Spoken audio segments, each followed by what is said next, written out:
Ma'asyiral muslimin wal muslimat rahimakumullah. Pada halaman 26 mu'alif mengatakan, ma hadzal inhirafu nahwa ibadatil ajri ba'da an ja'atkumul bayyinatu in kuntum fi imanikum shadiqin.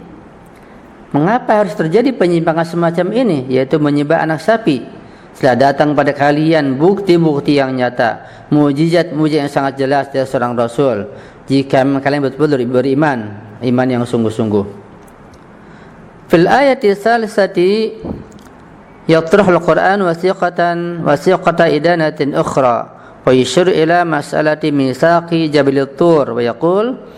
Pada bagian ketiga di ayat ini Quran menjelaskan tentang adanya wasiqah, perjanjian agar mereka mentaati perjanjian tersebut yang lainnya, yaitu tentang perjanjian mentaati Allah sampai diangkatnya bukit Turisina. Allah berfirman, wa iz akhadna mitsaqakum, dan ingatlah ketika kami mengambil janji dari kalian, janji untuk mentaati risalah, dan kalian menolak, kalian mengingkari. Kami paksa dengan mengangkat bukit Turisina. Wa rafa'na fawqakumut tur, kami angkat bukit Turisina mengancam kalian agar kalian berbaiat dan mentaati dan berjanji dengan terpaksa.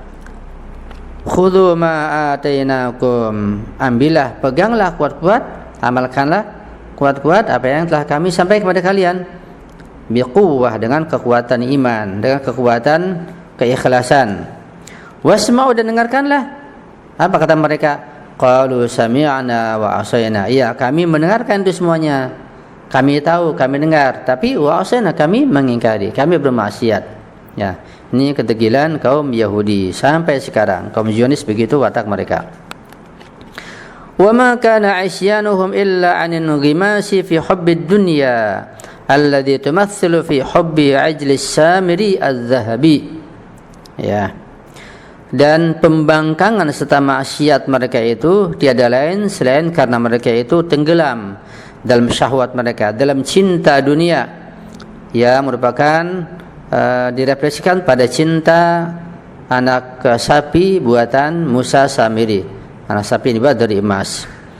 Wa ushribu fi qulubihimul ijla bi kufrihim, dan begitu melekatnya, begitu menyatunya dan mengakarnya di hati mereka kecintaan kepada anak sapi yang dibuat dari emas, sehingga mereka kufur, mereka menyembahnya, mereka melakukan kemusyrikan dengan anak sapi tersebut.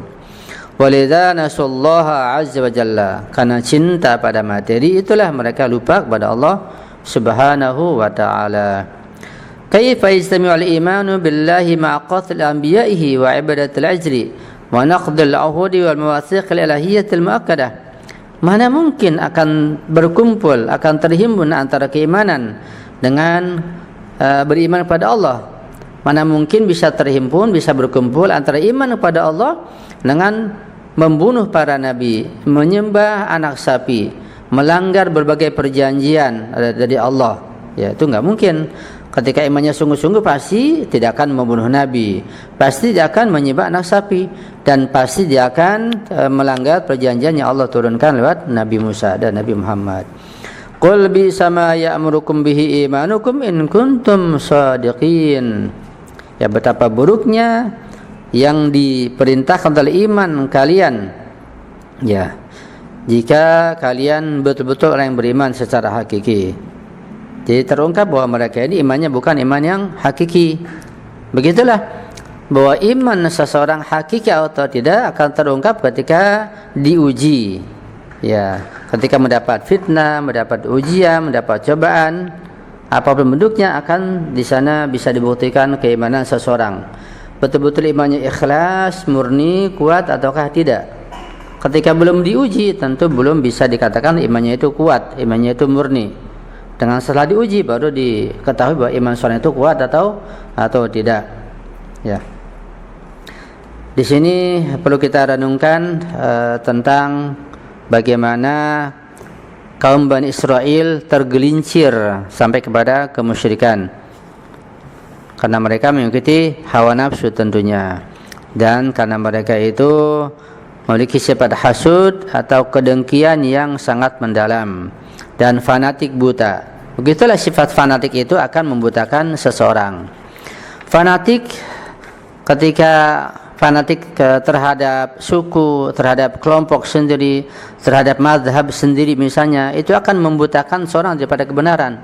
Ya, na'udzubillah min dzalik.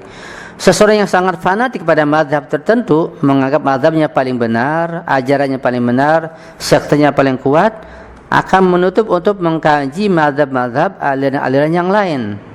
Ketika sudah tidak mengkaji lagi, maka sudah tertutup. Dia akan mengklaim bahwa dirinya lah yang benar, yang lain salah. Ini sifat ini sangat berbahaya.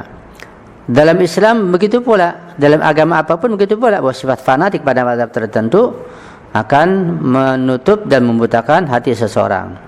Karena dalam agama apapun, dalam Kristen, dalam Yahudi, dalam Islam itu ada sekte-sekte di dalamnya. Ada mazhab-mazhab di dalamnya.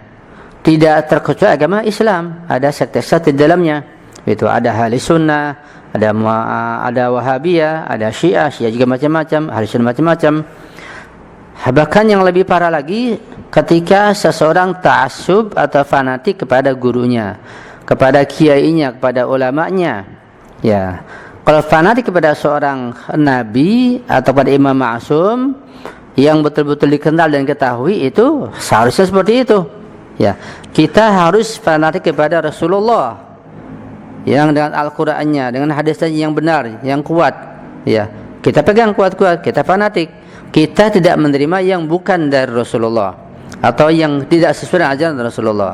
Itu fanatik dianjurkan. Atau kita fanatik kepada imam ma'sum, pada pendapat mereka. Ya, kita kuat memegangnya. Itu dianjurkan. Tapi kalau kepada imam mazhab tidak ada anjuran untuk fanatik kepada memegang imam mazhab, tidak ada. Ketika kita fanatik berpegang pada pendapat imam mazhab kita, Syafi'i, Maliki, Hambali atau yang lainnya, maka akan menutup pintu kebenaran, dan ini sangat berbahaya sekali. Misalnya satu contoh, katakanlah kalau kita betul-betul ikut Imam Syafi'i, kata Imam Syafi'i apa? Iza sahhal hadis fahuwa madhabi. Jika hadis itu sahih, itulah madhabku. Berarti banyak hadis yang tidak sampai kepada Imam Syafi'i. Nyatanya Imam Syafi'i ada qaul qadim, ada qaul jadid. Itu menunjukkan bahwa fatwa beliau berubah dari yang lama kepada yang baru, dan menunjukkan bahwa tidak semua hadis sampai kepada mereka. Dan nyatanya banyak hal-hal yang sifatnya akidah mereka Imam Syafi'i tidak ada fatwanya, hanya masalah fikih saja, itu dari seluruhnya. Ini menunjukkan bahwa pandangan dan fatwa Imam Syafi'i sangat terbatas sekali. Tidak ada masalah fikih, akidahnya, fikih sangat terbatas. Kalau Imam Syafi'i terbatas, kenapa kita ta'assub kepada beliau, tidak membuka pada yang lain, sehingga Islam kita menjadi kurang. Jadi kalau fanatik pada satu mazhab, pada imam tertentu, akan menutup hati kita, ya, akan merusak keislaman kita. Perlu kita pertanyakan. Mari kita buka diri kita, ya, kita open diri kita. Apapun yang datang dari Al-Quran dan dari hadis, kalau itu sahih, kita bedah, kita buka, ya, kita lakukan pembedahan. Yang penting dari Al-Quran, dari hadis, dengan ilmu alat yang kuat. Ketika benar kuat, kita terima, insya Allah kita akan selamat di akhirat nanti. Amin ya rabbal alamin. Mungkin sampai di sini apa yang bisa saya sampaikan kajian tafsir malam ini. Semoga bermanfaat buat saya pribadi, buat keluarga saya, dan kita semuanya insya Allah. Tentu banyak kesalahan, kehilapan, kekurangan, mohon dimaafkan dan mohon dikoreksi dan diperbaiki. Ya, dan juga mohon doa untuk selalu. Saya akhiri, hadanallahu wa iyyakum ajma'in wa ala minkum. Wassalamualaikum warahmatullahi wabarakatuh.